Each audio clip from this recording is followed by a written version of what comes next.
तो हेलो दोस्तों, आज का हमारा नया टॉपिक है the theory of organic evolution.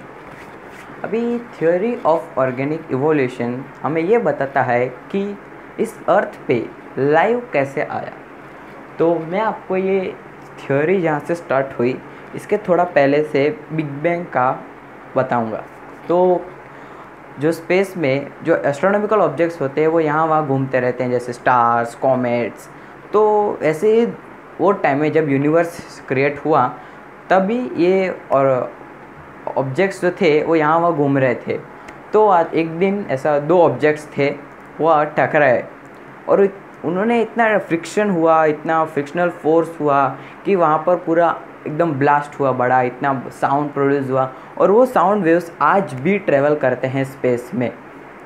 और उस जैसे वो ब्रेक हुआ तो उसका फ्रेगमेंट्स हो गए और उस एक फ्रेगमेंट था हमारा अर्थ।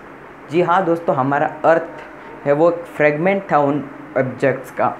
और जब भी वो अर्थ जब बना स्टार्टिंग में तब वो एक बॉल ऑफ फायर था, यानी आग का गोला। हाँ, मैं झूठ नहीं बोल रहा हूँ, आग का गोला था, क्योंकि वो फ्रिक्शनल फोर्स की वजह से बना हुआ था। और फिर उसको कई साल लगे ठंडा होने के लिए, क्योंकि वो आग का गोला था। और उस बीच में वो उसका जो आजू बाजू के गैसेस थे, यानी मतलब जो गैस होते हैं वो हमारे कैसा, जैसे कार्बन डाइऑक्साइड है, ऑक्सीजन, नाइट्रोजन। तो वहाँ पर उस टाइम पॉइजनस गैसेस थे और वो पॉइजनस गैसेस कंडेंस हो गए। अभी कंडेंस होने का मतलब ये कि वहाँ पर बारिश हुई और बारिश इतनी ज़ोर की हुई कि फ्लड आ गया। अभी आप बोलेंगे फ्लड में इतना क्या है, मुंबई में हर साल आता है, लेकिन उस टाइप का फ्लड नहीं। उस फ्लड का रिज़ल्ट ये हुआ कि पूरा अर्थ था पानी से भर गया, यानी ओशन क्रिएट हो गया। फिर ओशन तो क्रिएट हो गया लेकिन उसमें पानी ठंडा नहीं था, जैसे बीच पे ठंडा पानी रहता है वैसा नहीं। वो पानी इतना गर्म था कि वो बॉईल हो रहा था। गैस पे कैसे पानी बॉईल होता है 100 डिग्री सेल्सियस पे, वैसा वो बॉईल हो रहा था। और पानी प्योर भी नहीं था। पानी में मीन्स हाइड्रोजन और ऑक्सीजन, H2O, तो वो नहीं था, उसमें पॉइजनस था, गैसेस थे, पॉइजनस गैसेस कंडेंस हुए थे, तो प्योर पानी नहीं था। और वो ऐसा सूप के जैसा उबल रहा था और उसको सूप ही कहते हैं। उसका नाम था प्रिमोर्डियल सूप। और इसे आइडेंटिफाई करने वाले फर्स्ट साइंटिस्ट थे द डॉक्टर मिलर। और ये उन्होंने वो लेबोरेटरी में वो सिचुएशन रिप्रेजेंट किया था अपने एक्सपेरिमेंट में कि वहाँ पर उस समय में कैसा था। और उस एक्सपेरिमेंट को बोलते हैं द मिलर्स एक्सपेरिमेंट। और वो एक्सपेरिमेंट से हमें पता चला कि वहाँ पर वो समय में कैसा था। तो हमारे थियोरी पे आते हैं। तो थियोरी में बाद में धीरे धीरे फिर वो जो केमिकल्स थे वो नज़दीक आने लगे। फिर उन लोग में केमिकल बॉन्ड होने लगा, उनसे fats, sugar, carbohydrates, vitamins, nutrients, amino acids etcetera etcetera form हुए। फिर फॉर्म होने के बाद क्या हुआ, फॉर्म हुए उनमें केमिकल बॉन्डेड हुआ। केमिकल बॉन्ड आपको पता होगा, आपने केमिस्ट्री में सीखा होगा। वो केमिकल बॉन्ड हुआ और फिर उनके आजू बाजू में एक मेम्ब्रेन आया और फर्स्ट यूनिसेल्युलर प्रोकैरियोटिक फॉर्म हुआ। ये वर्ल्ड का सबसे पहला लिविंग ऑर्गेनिज्म है, अर्थ पे सबसे पहले ये आया। फिर उनमें, और ये 1, 2, 10, 1000 के संख्या में नहीं था, वो नंबर इतना ज़्यादा था कि वो पूरा जितना ओशंस था, अभी जितना ओशन से उतना नहीं, पूरा अर्थ पे लैंड ही नहीं था उस टाइम, पूरा वो पैक हो गया था। वो ओशन को पूरा पैक कर दिया था। जैसे पानी पे वो ग्रीन लेयर आ जाता है तो पता नहीं चलता कि नीचे पानी है, वैसे पूरा लेयर आ गया था ये ऑर्गेनिजम्स का। और फिर धीरे धीरे उनमें इवोल्यूशन होने लगा।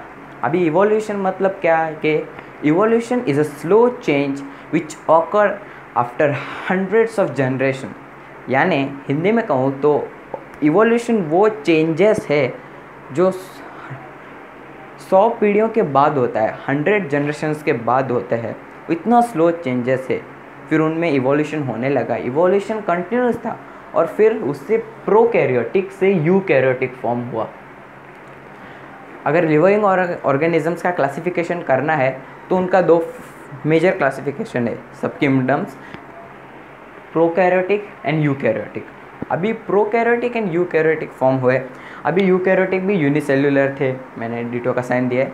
तो फिर इनमें भी अभी तक ये सब प्रोसेस पानी में ही चल रहा है, अभी तक हम पानी के बाहर नहीं है, अभी उसको तो बहुत टाइम है।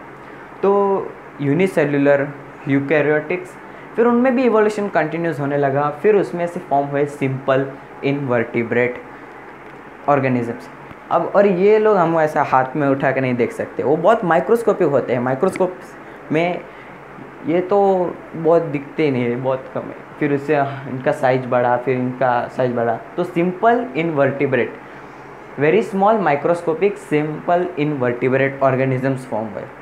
फिर इनमें भी अपना इवोल्यूशंस कंटिन्यू होने लगा, इवोल्यूशंस और आगे बढ़ा।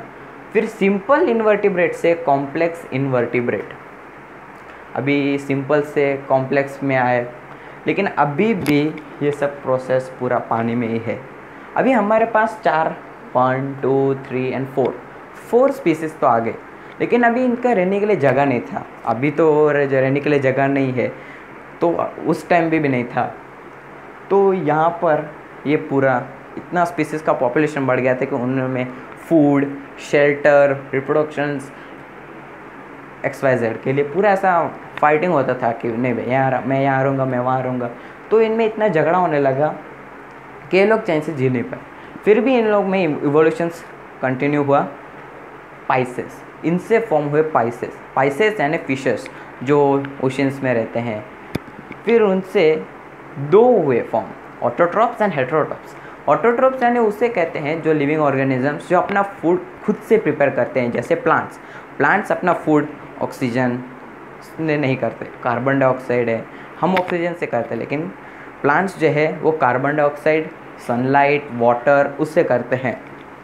तो इनका इवोल्यूशंस और तरफ जाने लगा और इनका अलग।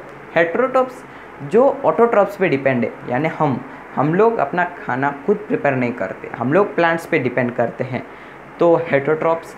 फिर हेटेरोट्रॉप्स से एम्फीबियंस। अभी इधर से इधर ये जर्नी के बीच में एक कैसे हुए थे कि इनमें झगड़ा चल रहा था कौन कहाँ रहेगा फूड रिप्रोडक्शंस के लिए। तो इसमें से कुछ लोग लैंड की तरफ जाने लगे, तब तक फिर लैंड आ गया था, ज्योग्राफी में पढ़ा रहेगा ब्लॉक माउंटेन्स ये वो, तो फॉल्ट माउंटेन से लैंड आता है ऊपर, तो वो ज्योग्राफी में सीख लेना, ये साइंस। तो ये हेटेरोट्रॉप्स में आए, हेटेरोट्रॉप्स वाले लैंड की तरफ जाने लगे। फिर लैंड की तरफ आ गए, फिर उन्होंने लगा कि नहीं हम लोग यहाँ पर तो बहुत जगह है, हम लोग यहाँ पर रहेंगे, तो ये पानी में और लैंड पे दोनों जगह रहने लगे। तो इन्हें कहते हैं एम्फीबियंस, यानी टर्टल है, टॉर्टोइज वो। फिर इनमें और थोड़ा इवोल्यूशंस होने लगा, धीरे धीरे इवोल्यूशन होकर ये रेप्टाइल्स बन गए, यानी पूरे लैंड पे रहने लगे। रेप्टाइल्स यानी जो लैंड पे क्रॉल करते जैसे चिपकली, तो ये रेप्टाइल्स। फिर रेप्टाइल्स में भी इवोल्यूशंस चालू रहा, फिर उससे बने एव्स, फिर एव्स से मैमल्स। अभी मैमल्स यानी हम मैमल्स नहीं, मैमल्स में हम आते हैं, मतलब मैमल्स के एक पार्ट में ह्यूमंस आते हैं। फ्रेंड्स, आपको ये 10th स्टैंडर्ड के सिलेबस में सिर्फ इतना ही है, लेकिन ह्यूमन इवोल्यूशन का और एक आपको है एक स्पेसिफिक ऐसा पार्ट, तो वो मैं आपको नेक्स्ट वीडियो में बताऊंगा। अगर ये वीडियो आपको इन्फॉर्मेटिव लगा तो मुझे लाइक कीजिएगा, शेयर कीजिएगा और सब्सक्राइब कीजिएगा। Thank you.